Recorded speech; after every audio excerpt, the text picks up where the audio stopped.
guys, it's TAYSGREENLIFE, and I'm here with SplitLip. Introduce yourself.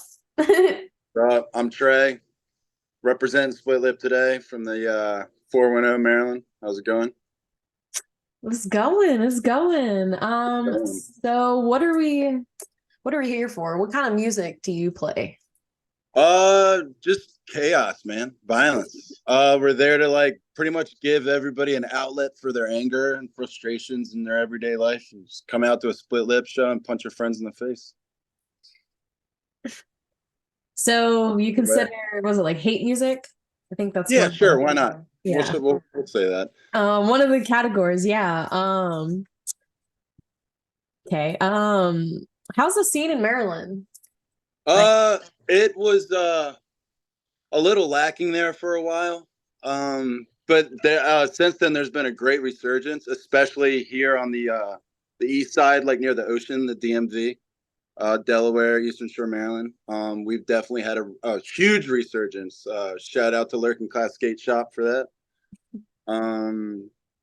Baltimore's good. They kind of been swinging back through with the hardcore scene, and like a lot of metalcore homies been hitting it off lately too. So yeah, I would say Maryland's hitting it pretty hard right now. then how did you get into something like this, the type of music that you perform? Well, I was in a band a long time ago. It's called Illuminations. It's a deathcore band out of DC. We just played for a little while. I took a little hiatus. Did a little sound engineering work, studio work up in Philly. And then I felt the need to come back. A lot of the homies were like, you need to come back and, do your shit. I didn't want to do his technical stuff. I wanted to do more like, more breakdowns, caveman shit, fighting music. So little different than I used to do, but still the same fun atmosphere, chaos. Do you think the support of the community and all the fans really like got you back to where you needed to be in the scene? 1,000,000%. If we hadn't had the amount of support and just camaraderie from everybody around here, and especially like in bringing this resurgence in this area, I think that was just like a pivotal moment for that. And like all the homies in Baltimore doing their thing, like it was just like a great time to really hit that and hit the ground running with it. And it's all been attributed to the scene, like everybody that comes out and supports the shows, everybody that like knocks heads and just has a good time and keeps it there. It doesn't like bring it, because that's what we try and do. Essentially, we want to like outreach, like we want people to have a place to like release their anger, not in the streets, not in a shitty way, you know what I mean? And doing it with their friends, what better way? So, the moshing, since this is, everyone's, getting out and angrily, what if someone gets injured? Do you support that person? Well, Are I you mean, like lifting them up, or are you just like, well, I mean, if somebody gets injured, I don't think that's ever been an issue. To be completely honest with you, I don't know. I mean, obviously I would probably try and help and see if they're yeah, good. I mean, we're pretty sure. Like if somebody falls down and gets like, even if the person doing it knocks them down, I mean, I've never seen anybody not pick them back up. You know what I mean? Even if it's with a metal trash can. that's what we want. Yeah, we want even like that when like, so I actually broke my wrist at a concert. Oh shit! Yeah, a I'm security sorry guard to hear that. actually. A security guard. Okay, so it was at a Born Osiris show. Okay. And I don't know what happened. I went behind the security because I was like, this is probably a safe spot. And there was a lot of crowd killing going on. And then I guess the security guard didn't realize about like kicking. So he got like knocked over and he just fell right into me. And that's how I broke my wrist. And I was like, man, I wasn't even moshing. Well, And we people kind of still helped me and picked me up and they were like, chill, 100%. chill. Yeah, Like 100%. I And wasn't we angry do, or whatever. I was like living it up. I was like, this is the best thing ever. Breaking my yeah, wrist at a Born of Osiris concert. Like, yeah, mm. that's not a good time. Not at all. Oh, I could say that I've never personally seen anything like that happen at one of our shows. That's definitely that seems to be more of like something you would see at like a huge big show with like Yeah. like thousands of people, which obviously we're not there yet. So Yeah, no. but like if we were to see it, I mean, yeah, of course. I mean, we're all in the same community together, and that's how it should be. I mean, yeah, we do support like what do you want to call it? Like hardcore dancing, fight dancing, whatever you want to call it. But we're not like to the point of you're trying to kill other people, just letting your anger out, you know. And that's how it should be. Like, a lot of people like think metal and all the type of metal is like hate and anger, and it's not even about that. They're like the coolest people. Yeah. They're like That's what I've soft, been soft told. little bunnies. You guys are soft Yeah. little bunnies. Yeah, I got my little cat running around here somewhere. See, like you guys aren't mean and hateful. You just take it, your anger and your frustrations in your art, and you let it out there, and you let That's it see it. exactly. I couldn't have said it better myself. Yes. Yeah, we try and keep it contained to that, to just shows. I don't want to really like I mean I want to attract people to listen to my band and come out to shows. That I mean, if I'm out there like beating up people in the streets, I don't think that would happen. So you had a tour that was in July. Yeah. Who It was with the played homies with? Who did you go with? Demon F. Where did you go?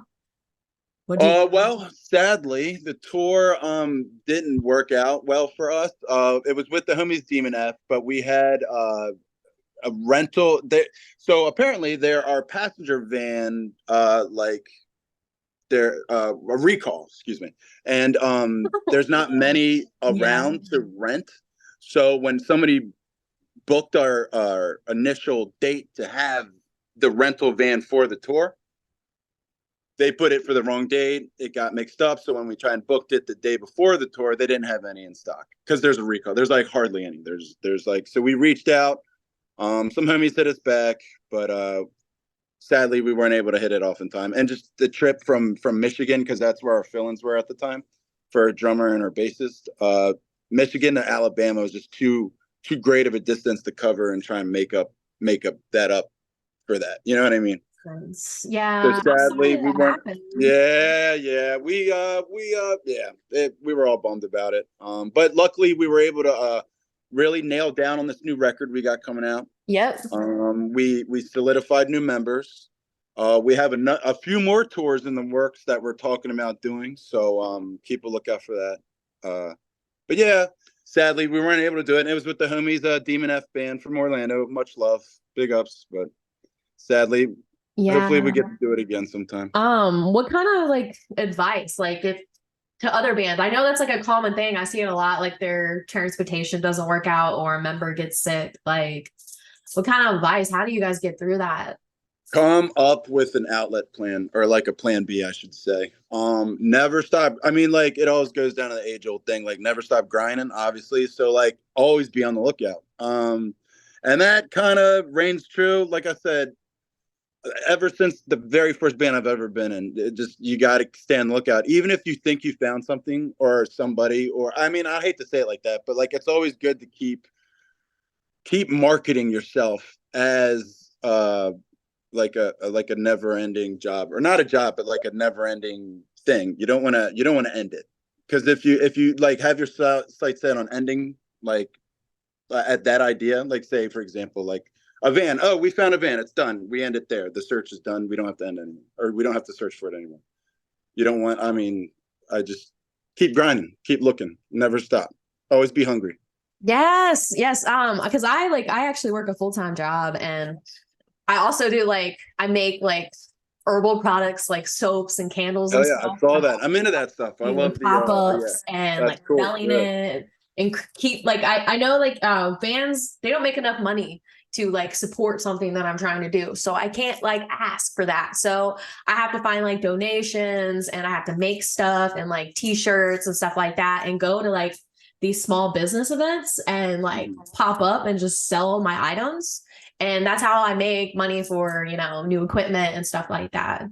And people are like, "Oh, you do so much. Let's go to this show." And I'm like, "No, I can't. I gotta work, or I got bills, dog. Pop up, or I need to do this interview. I need to do these questions. Like, it's so sad because there's so much going on in the scene right now, and like it's good that we're all coming together, and there's so many venues and events and shows you can constantly go to, but it's hard when the economy sucks. Yeah, and it's gonna keep sucking for a little while, man. Yeah, unfortunately. And Yeah. with stuff like that, there are bands that are touring. Like, is there a way that you would budget to get yourself to where you need to be to do stuff like that? Yeah. Oh, 100%. And actually that is I think that's what we kind of like were lacking there for a hot second. We needed like a manager. I was kind of like taking the reins, and after like pretty much 50% of Split Lip left, which by no hate or anything like that. We wish them the best, but like just musical differences. Yeah, no worries. But so we had since reached out to a tour manager. I advise always allocating a role for that. Even if you don't have, even if they have no role in the band whatsoever, but that it's a good role to have. And since then, we have got somebody on board as a manager for the band, so we can get more into the swing of things and get more preparedness for tours and shows and marketing ploys and whatnot. And then the Friday the 13th festival at Riff House, October 13th. How did you get into something like that and coming all the way down here to play? I reached out to us. I think Soulstorm and Angelic Demon reached out to us about the concert, but we've always been homies with all them for a little while now. Well, ever since our creation, they've always come out to shows and repped our stuff. So they just reached out to us. They're like, hey, we really want you guys to co-headline with Deadland with this like super slammy, like beat downy deathcore kind of show. And we were all 100% off from the fruition, from literal fruition. We were like, oh, heck yes, get us down. So we jumped on that like almost immediately. And just I kind of sit back. I don't really, when it comes to festivals, we just kind of hop on and let those guys do the thing or do whatever they do. So that's cool. Yeah, same thing happened to me. I think I was messaged and someone was like, there's this cool festival coming up. And we're looking for sponsors. And I was like, yeah, I'm down. I'm like, yeah, we've always been like tight with them for like Soulstorm and with Angelic Demon. Like they're all good homies, and the bands that they support are also good homies. So we just like community, you know what I mean? And we're all like within that the DMV, Delaware, Maryland, Virginia area. So we're all just rocking out together. And that's pretty much it. It's like a homie fest, the whole East Coast homie fest going on over there. And that's important because it's not just like, it's not just Richmond scene, it's not Virginia Beach, it's not Baltimore scene, it's all like together. We're all like trying to make it together, and to be all over the country too. Like there's so many local bands and local things that people are doing, different sounds. Like Texas has a complete different sound than how we would have, know. And it's important to make those connections. Yeah, absolutely.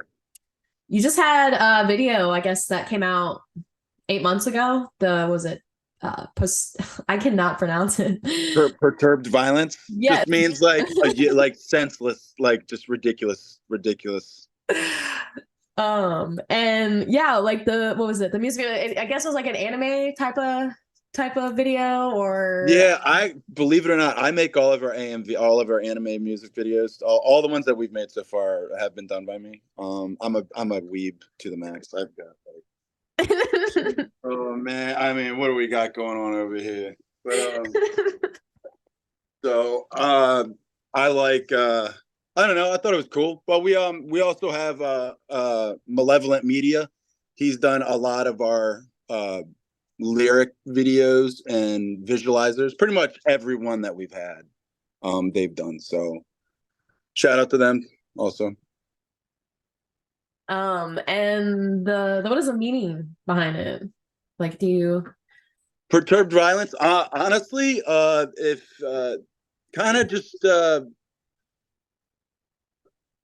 I don't know. It's kind of just like it started out being a call out song, but then I didn't want it to be too like direct, and I kind of made it more or less about like a guy just having like a really bad day, and he was just going through life, just on the borderline of the edge, about to be unhinged, and it's just him losing it and just kind of just going ape shit on everything and everyone in his path. Kind of like a metamorphosis kind of thing going on, I guess.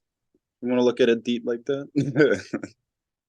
Well, because this is like, because there's so many different types of like there's metalcore, deathcore, hatecore, blackcore. Oh yeah, for So sure. it's Yeah, all like, yeah, it's all like all in a big circle of we like are hateful. We genres. definitely have hateful lyrics. They're not. They're not happy or anything like that. Like it's a bunch of sad people. Yeah, yeah. But we have a good time, and honestly, we're a lot of fun. We have a lot of fun at our shows. We try and incorporate that hardcore beatdown elements in our shows. A lot of involvement and chaos and shit going on. So, you said you have, I guess, a song that's about to come out and tour, a bunch of shows that are about to come out. Is that the only thing, really? Anything unique, or you really want people to I know? can't really say. We've got a few other big things. I can't really talk about as of right now. Good big things, but just like things you'd have to keep an eye out for. But yeah, we have a like a short demo. It's 3 songs. First song's kind of like an intro song, but 3 songs coming out. That'll be, hopefully we'll get it out this year. I'm hoping. I think it'll be an early Christmas present for everybody. That's what I'm trying to do. Yeah. We got a new merch line coming out as well. A few tours in the works. One will probably be in November or October, and then another one early next year. Cool, cool, cool. We're excited to see the kind of stuff you guys do. Oh yeah. Anything you think the scene needs? A lot less fraudulent motherfuckers, dude. A lot less. Other than that would be square. A lot of people like to like use the scene, or not even the scene, just music in general, because I don't want to say it like it's not derogatory. A lot of people like to use the music industry as a pursuit of power. They like to use people in lots of different ways, more ways than you could imagine. And it's shitty. And there's some fraudulent motherfuckers, dude. And I would like to say that we do our best to weed them out, especially in this community. We don't fucking take that shit kindly. Sorry. But we try and keep a vigilant eye for that kind of stuff. But yeah, fraudulent motherfuckers. I've been yeah, because something happened to me and I spoke up about it, but then I realized that Sure. yeah, people only cared to find out what happened. They didn't care like how I was doing, how I was feeling. They just wanted to know what was up. And then like I believe anger and violence can clean out a lot of things.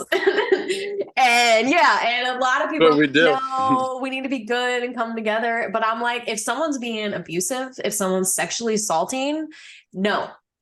You know what? I have a daughter. I have zero tolerance for anything in the slightest. Like, are you guys just gonna be like, there's two sides to two stories when it's a child? Yeah, right. Yeah, that's No. exactly. Yeah, exactly. I can't yeah, like. Yeah, yeah.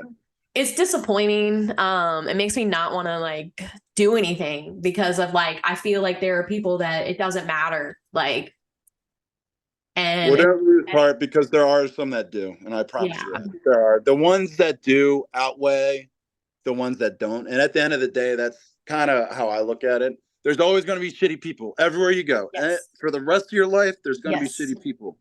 It's our job to take care of them. And whatever way needs to be done. We're a community. We work together. We try to be like, there's too much shittiness in the world. Like, a place where we're supposed to be happy and doing things that we love should be full of love and happiness and not full of like mean people that want to like do harm to people and get away with it. Like people. It's fraudulent people, just frauds. And it makes me happy that you totally agree with me. Oh yeah, and believe it or not, there is a lot of people that do, and those are the people that we have to cherish, and like, you know, take care of and support. You know, Yes. that's I try and put all the homies on, all the good ones anyway. You know, for sure. That's what we love to see. So, we're getting close to the end here. Okay. Anything you want to put in before we get out of here? Your plugs, where do we go follow you? We're available on all streaming platforms. Anywhere you can get music, we're available on. All socials, we got the, you know, Facebook, Instagram, TikTok, all that fun stuff. Yeah, we got it all. All right, SplitLip. It's been great talking to Oh you, yeah. Trey. Yeah. Likewise. Make sure you guys like, subscribe, follow all of it. My account, his account, wherever. Show support. That's what this matters. We're a community, so please do it. Thank you for your time.